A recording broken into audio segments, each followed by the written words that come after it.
और मोदी बोलता है कि बेटियां यहाँ पर बताओ, जब एक करोड़ बच्चा चौरैया का, सुरजापुरी का, शेरशाहबादी का मुल्क के कोने कोने में जाकर अपने घर के चिराग जलाने के लिए अपने परिवार से दूर है, तो चाहे सुरजापुरी और चौरैया बोलने का ये फैसला आपको 11 तारीख के दिन करना है। आपको बताना पड़ेगा कि हम असलियत का शिकार नहीं होने वाले हैं। सबा जफर को पैगाम देना है कि मोदी ने मस्जिद, दरगाह, खानकाह, कब्रिस्तान छीनने का कानून बनाया। मस्जिद का मालिक मालिक अल्लाह होता है, इंसान नहीं होता है। बताइए आप उस पार्लियामेंट में अगर किसी ने खड़े होकर पूरी ताकत के साथ जो अल्लाह ने हमको अता की, हमने संविधान के हवाले देकर राजा Congress, BJP, JDU, Chirag Paswan MPs के सामने हमने 15 मिनट की तकरीर की। अल्लाह के करम से पूरा पार्लियामेंट में सन्नाटा हो गया। एक तरमीम का हमने संविधान के आर्टिकल के ऊपर बताया, ये काला कानून है, ये गलत कानून है, ये मस्जिद को छीनने का कानून है, ये दरगाह को छीनने का कानून है। इन सब के सामने हमने कहा कि आप तमाम की तरफ से तुमको पैगाम देते हैं मोदी को, ये कानून संविधान के खिलाफ है। इस कानून की कॉपी को फाड़कर पार्लियामेंट के डेस्क पर हमने फेंक दिया। ये काम सवा जफर कर सकते, क्या ये काम मौला जनाब मस्तान साहब कर सकते? क्या तुम भूल गए मौलाना इश्तियाक आलम साहब, मौला असराउल्लाह कासमी साहब, मौला असराउल्लाह कासमी साहब सैयद आलिम दीन, दारुल देवबंद के आलिम दीन, उसके शूरा के रुकन मस्तान साहब, आप जिस पार्टी में हैं, मौलाना तलाक का कानून का जब बिल पार्लियामेंट में आया, मैं अपनी तकरीर कर चुका था तलाक के खिलाफ और धज्जियां उड़ा दिया उस कानून की जो मुस्लिम महिलाओं के खिलाफ हमने कहा। मौलाना असराउल्लाह कासमी साहब ने वीडियो जारी करके दुनिया को बताया, अल्लाह उनकी मग़फ़िरत करे। उन्होंने बताया कि मेरी पार्टी मुझे बोलने नहीं दी, मेरी पार्टी मुझे बोलने नहीं दी। ये गूंगे अंधे बहरे को पसंद करते हैं, ये मर्द मुजाहिद से नफरत करते हैं। ये फैसला आपको करना है।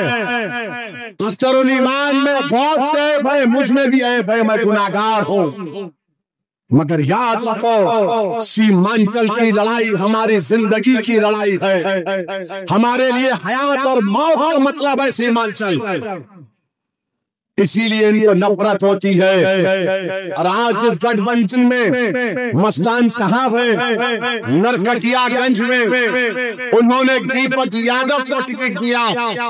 जाओ गूगल पर दीपक यादव नरकटियागंज लिखो या वो स्पीकर में बोलो गूगल के, तुमको एक फोटो नजर आएगी।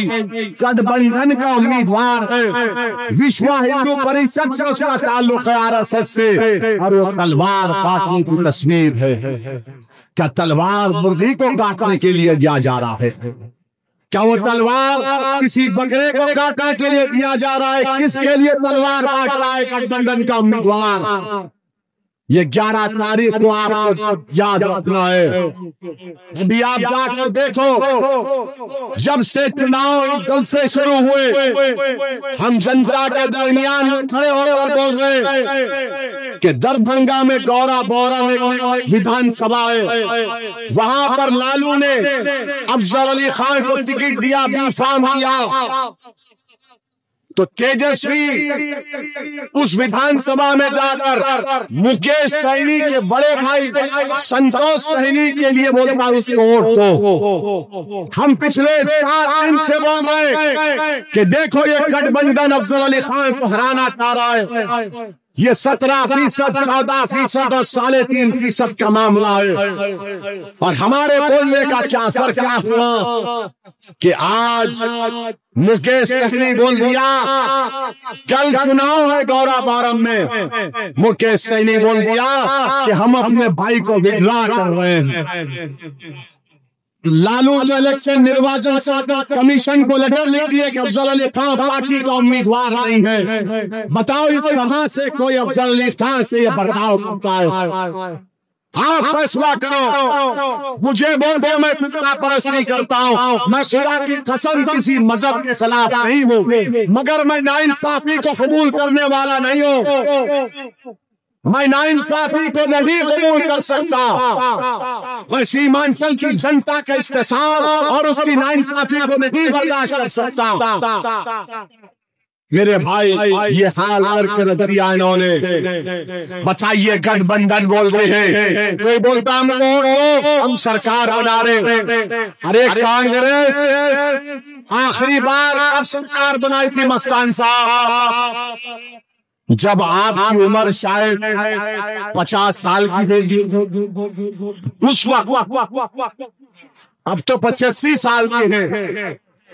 कांग्रेस 20 साल हुकूमत थी। कांग्रेस ने कब सरकार बनाया बताओ?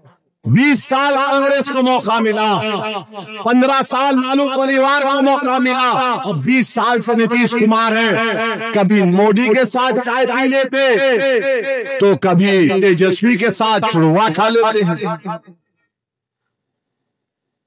मेरे भाई, मेरी इज्जतदार और माँ और बहनों, हम आपसे अपील कर रहे हैं कि अपने के कोड का सही इस्तेमाल करिए। अमूर से इंसाफ करना है, अमूर को विकास की राह पर लेकर जाना है, मोदी को हराना है, वक्फ के काले कानून के खिलाफ आपको मतदान करना है, सीमांचल के इंसाफ के लिए आपको वोट डालना है, सीमांचल से नौजवानों के पलायन को रोकने के लिए, अमूल को और यात्रा बनाने के लिए हम आपसे अपील कर रहे हैं कि अजबियत का शिकार मत होइए। अभी हमको मालूम हुआ कि मस्तान साहब अख्तरुल ईमान को बहुत बुरी गालियां भी दिए हैं। मस्तान साहब ये मत करिए, आप ऐसा मत करिए मस्तान साहब। चुनाव आते जाते रहेंगे, मगर एक बार अगर इज्जत चली गई तो फिर ये जनता आपको बुला देगी हमेशा की तरह।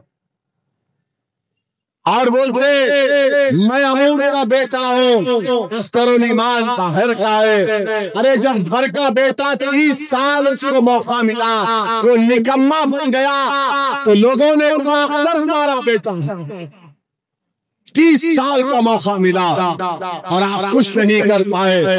मेरे भाई याद रखिए, विधानसभा में कौन जाएगा? 17% अल्पसंख्यक समाज मुसलमान बिहार में है और 3.5% वाला मल्ला कहता है कि आपके बाद मल्ला का बेटा उप मुख्यमंत्री होगा। तो मजलिस ने फैसला लिया कि आपके बाद इतना का मुख्यमंत्री सीमांचल का बेटा होगा इंशाअल्लाह। अब के बार अल्लाह का बेटा मुख्यमंत्री होगा। और याद रखो, तुमको लग रहा होगा ये क्या लग रहा है, याद रखो जब हम 11 साल पहले आए थे तो हमारे दुश्मन भी यही समझे थे कि एक बार आया दोबारा नहीं आएगा। मैं 2015 में कहा था मैं सीमांचल में आकर पचमछाप का परचम गाड़ के जा रहा हूँ, जब तक जिंदा रहूंगा बोलता रहूंगा सीमांचल जिंदाबाद। तो मेरे अजीज दोस्तों और बुजुर्गों, इज्जतदार और बहनों, आपसे अपील करते हैं कि 11 तारीख को आप क्या करेंगे? 11 तारीख के दिन कलमे की उंगली उठाकर बटन और बटन दबाएंगे, अपने इतिहास को मजबूत करेंगे, इंतशार को हराएंगे, अज़बियत को हराएंगे, सीमांचल को कामयाब करेंगे, नौजवानों का पलायन रोकेंगे, बच्चों के मरने को रोकेंगे, रिश्वत का खात्मा करेंगे। तो लगाइए मेरे साथ नारा सीमांचल जिंदाबाद, सीमांचल जिंदाबाद, हमारा इतिहास जिंदाबाद, हमारा इतिहास जिंदाबाद। नारे तकबीर, नारे तकबीर, अख्तर अल ईमान, पतन था, पतन था। अस्सलाम वालेकुम।